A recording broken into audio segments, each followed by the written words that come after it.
Hi friends, welcome back to our channel. So இன்றைக்கி பார்த்திங்கன்னா ஒரு அழகான கோயில் பற்றி தான் பார்க்க போகிறோம்.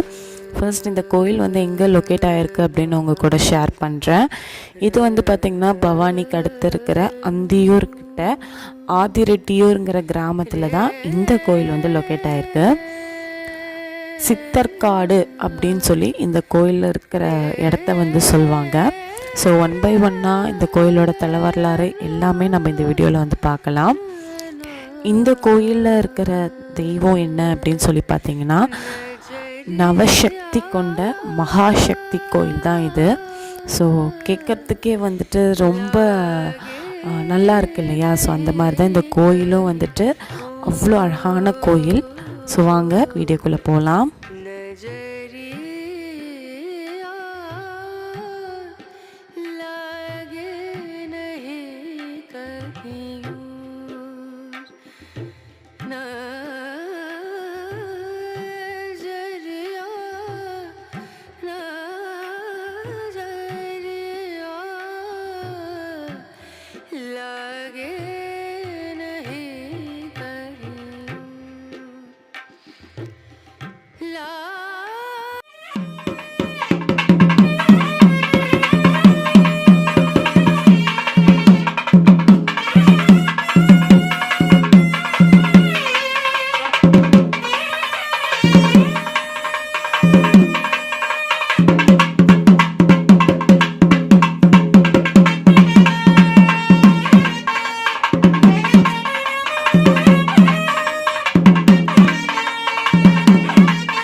இந்த கோயிலை யார் கட்டினாங்க அப்படிங்கிறத பார்க்குறதுக்கு முன்னாடி ஃபர்ஸ்ட் இந்த கோயிலில் இருக்கிற சிறப்புகள் என்னென்ன அப்படின்னு சொல்லி பார்க்கலாம்.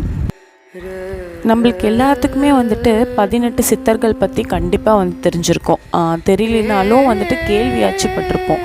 ஆனால் எத்தனையோ சித்தர்கள் நம்மளுக்கே தெரியாமல் இருக்காங்க. ஸோ அந்த மாதிரி 3 சித்தர்கள் பற்றி தான் இன்றைக்கி நம்ம பார்க்க போகிறோம். ஏன் நான் கோயில் பற்றி பேசுகிறப்போ அந்த சித்தர்கள் பற்றி பேசுகிறேன் அப்படின்னு சொல்லி பார்த்தீங்கன்னா, அந்த சித்தர்கள்னால தான் இந்த கோயிலே உருவாச்சு அப்படின்னு கூட நம்ம சொல்லலாம். ஸோ ஃபர்ஸ்ட் சித்தர் தான் ஞான சித்தர். ஸோ அவரோட காலம் பார்த்திங்கன்னா 1600 வருஷம் ஆச்சு அவரோட காலங்கள். ஸோ நெக்ஸ்ட்டு பார்த்திங்கன்னா உப்பன பரதேசி சித்தர், இவரோட காலங்கள் பார்த்திங்கன்னா 600-700 வருஷம். ஸோ நெக்ஸ்ட்டு நல்ல முத்துக்கவுண்டர். ஸோ இவரோட காலம் என்ன அப்படின்னு பார்த்திங்கன்னா 200 வருஷம். ஸோ இந்த 3 சித்தர்கள் பற்றி தான் ஃபர்ஸ்ட் நம்ம கொஞ்சம் டீட்டெயில்டாக பார்த்துடலாம். சித்தர்கள் எல்லாருமே வந்துட்டு தவ நிலையில் வந்துட்டு இஷ்ட தெய்வத்தை நினச்சி தான் வந்து தவமே வந்திருப்பாங்க. ஸோ அந்த மாதிரி இந்த 3 சித்தர்கள் வந்து இஷ்ட தெய்வமான மகாசக்தியை நினச்சி தான் வந்துட்டு இந்த ஊரில் வந்து தவம் வந்து இருந்தாங்க. ஸோ மகாசக்தி கோயிலுக்கு பின்னாடி தான் வந்துட்டு சித்தர்கள் வந்து ஜீவசமாதியான இடமும் வந்து இருக்குது. ஸோ அந்த கோயிலை தான் வந்துட்டு சிவன் கோயிலாக வந்துட்டு மாற்றிருக்காரு. ஸோ இந்த கோயிலை கட்டினது வந்து இங்கே இருக்கிற ஒரு அர்ச்சகர் தான் வந்து இந்த கோயிலை வந்து கட்டினாரு. இன்னும் அந்த அர்ச்சகர் வந்து இருக்கார். ஸோ இப்போ தெரிஞ்சிருக்கோம் உங்களுக்கு நான் ஏன் சித்தர் பற்றி சொன்னேன் அப்படின்ட்டு. கிராமம்னாலே பார்த்திங்கன்னா உங்களுக்கு வந்து காடுகள் தான் வந்து ஜாஸ்தி. ஸோ அதனால் இவருக்குன்னு விதிக்கப்பட்ட காடு நிலத்தில் தான் வந்துட்டு அந்த சித்தர்கள் ஜீவசமாதியான இடம் வந்து இருந்தது. ஸோ இவர்கிட்ட கேட்டேன், ஏன் யாருக்கும் தெரியாத விஷயம் வந்து மகாசக்தி கோயில் கட்டணும் அப்படின்னு நீங்கள் வந்து நினச்சிங்க அப்படின்ட்டு. அப்போ அவர் எனக்கு பிடிச்ச ஒரு எப்படி சொல்கிறது ரொம்ப அட்ராக்ட் ஆகிட்டு அவர் சொன்ன அந்த வேர்ட் என்ன அப்படின்னா, காமமும் பக்தியும் எப்போ ஒரு மனுஷனுக்கு வருதுன்னு யாருக்குமே வந்து தெரியாது. ஸோ சின்ன வயசுலேருந்தே வந்து நான் அந்த இடத்துக்கு போகிறது உண்டு. பட் இப்போ தான் வந்து ரீசெண்டாக வந்துட்டு கோயில் கட்டணும் அப்படின்னு நான் வந்து ஆசைப்பட்டேன். அதனால் மகாசக்தி கோயிலை வந்து நான் எழுப்பியிருக்கேன் அப்படின்னு சொல்லிட்டு அங்கே இருக்கிற அர்ச்சகர் வந்து நம்ம கூட வந்து ஷேர் பண்ணார். அடுத்தது கோயிலோட சிறப்பு நாட்கள் என்ன அப்படின்னு சொல்லி பார்க்கலாம். மகாசக்தி கோயில் வந்துட்டு அந்த கர்ப்ப கிரகத்தை வந்து திறக்கிறது எப்போன்னு பார்த்திங்கன்னா அமாவாசை பௌர்ணமி.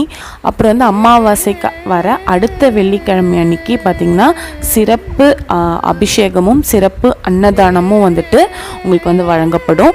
அது மட்டும் இல்லாமல் எல்லா வெள்ளிக்கிழமையும் வந்துட்டு அன்னதானமும் அம்மனுக்கு வந்து பார்த்திங்கன்னா அலங்காரமும் வந்து நடைபெறும். ஆனால் அபிஷேகம் சிறப்பு அன்னதானமும் அமாவாசையும் பௌர்ணமியும் அமாவாசைக்கு அப்புறம் வர ஃபர்ஸ்ட் வெள்ளிக்கிழமை வந்துட்டு பார்த்திங்கன்னா உங்களுக்கு சிறப்பு அன்னதானம் வந்துட்டு வழங்கப்படும் அபிஷேகத்தோட. இந்த கோயிலுக்கு வந்துட்டு வர எல்லா பக்தர்களுமே வந்துட்டு இவர்கிட்ட சோழி உருட்டி குறி வந்து கேட்குறது வழக்கமாக வந்துட்டு இருக்குது. ஸோ அதனால் வந்துட்டு பூஜையெல்லாம் பண்ணி முடிச்சுட்டு மகாசக்திக்கு முன்னாடி உட்காந்துட்டு இவர் வந்துட்டு சோழி உருட்டி நம்மளுக்கு வந்துட்டு என்ன குறி வந்து நம்ம வந்து கேட்குறோமோ அது வந்து அவர் வந்து கண்டிப்பாக வந்து சொல்கிறாரு.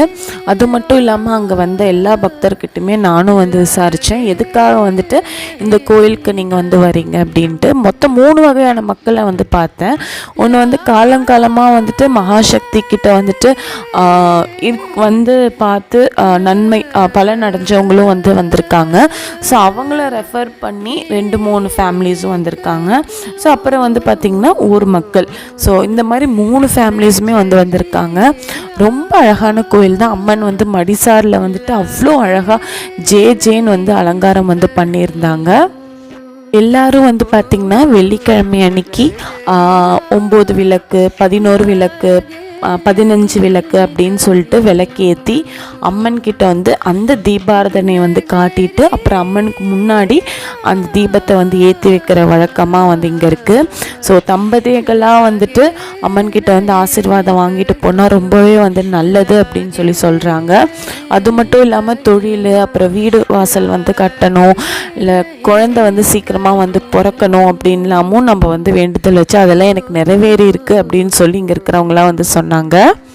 ஒரு சில்லியாக வந்து ஒரு கொஷின் வந்து நான் அந்த அர்ச்சகர்கிட்ட கேட்டேன்னு கூட வந்து சொல்லலாம். என்னது அப்படின்னா, மகாசக்திங்கிற அந்த அம்மன் வந்துட்டு ரொம்ப உக்கிரமானவளா அப்படின்னு சொல்லி நான் ஒரு கேள்வி வந்து கேட்டேன். அதுக்கு வந்து அவர் வந்து சிரிச்சார். கருணை கடல் தான் வந்துட்டு மகாசக்தி.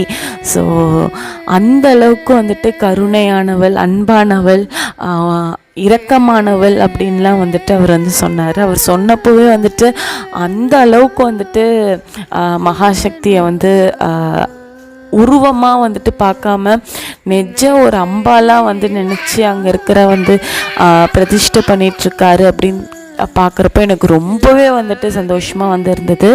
நானும் வந்து பார்த்திங்கன்னா ரொம்பவே வந்து அட்மையர் ஆகிட்டேன் அந்த கோயிலில். இந்த கோயிலில் வந்துட்டு மகாசக்தி மட்டும்தான் வந்திருக்காங்க. ஸோ வேறு யாருமே வந்துட்டு இந்த கோயிலில் வந்துட்டு இல்லை. ஃபார் எக்ஸாம்பிள் அந்த நவகிரகமோ முருகப்பெருமானோ எதுவுமே இல்லை, மகாசக்தி மட்டும்தான். கிட்டத்தட்ட பார்த்திங்கன்னா ஒரு 9-10 அடி ஹைட்டுக்கு வந்துட்டு மகாசக்தி வந்து அந்த உருவம் சிலை வந்து இருந்தது. அது மட்டும் இல்லாமல் வருஷம் தை அமாவாசை அன்னைக்கு மிக சிறப்பாக அவங்களுக்கு தீர்த்தம் கூட எடுக்கிறதும் குண்டம் வந்து இறங்குறதும் ரொம்ப சிறப்பாக வந்து நடக்கும் அப்படின்னு சொல்லி அங்கே இருக்கிற அர்ச்சகர் வந்து என் கூட வந்து சொன்னார். ஸோ நிறைய கோயிலோட சிறப்புகள் பற்றி நிறையா வந்து என்கிட்ட வந்து பேசினார். நான் அதில் ரொம்ப இம்பார்ட்டண்ட்டான பாயிண்ட்ஸ் மட்டும்தான் உங்கள் கூட வந்து ஷேர் பண்ணியிருக்கேன். இந்த கோயிலுக்கு பின்னாடி தாங்க சித்தர் வந்து ஜீவ சமாதியான இடமும் வந்து இருக்குது. ஸோ இந்த கோயில் விசிட் பண்ணிவிட்டு பின்னாடி வந்துட்டு பார்த்திங்கன்னா அந்த ஜீவ சமாதியான இடமும் இருக்கும். ஸோ நம்ம நிறையா பேர் இப்போ வந்து பார்த்திங்கன்னா ஒரு ட்ரெண்டுன்னு கூட வந்து சொல்லலாம், அது கரெக்டான வேர்டான்னு கூட எனக்கு வந்து தெரில. சித்தர்கள் குருக்கள் வந்து தேடி நிறையா பேர் வந்துட்டு நம்ம வந்து பயணமாக வந்து கோயிலுக்கு வந்து மேற்கொண்டுட்டு தான் இருக்கோம்.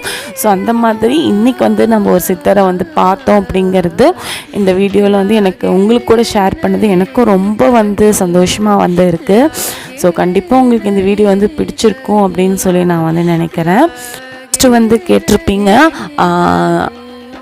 அம்மனை வந்து காட்டவே இல்லையே அப்படின்ட்டு. ஸோ கடைசி வீடியோவில் உங்கள் கூட வந்து நான் ஆட் பண்ணியிருக்கேன். ஸோ ஏன்னா வந்துட்டு நம்ம பேசிகிட்டே வந்து அம்மனை பார்த்தா அந்தளவுக்கு நல்லா இருக்காது இல்லையா? ஸோ அதான் ஆட் பண்ணியிருக்கேன். ஸோ ஃபுல் வீடியோ வந்து பாருங்கள். ஸோ நெக்ஸ்ட் வீடியோ பார்க்கலாம். பாய்.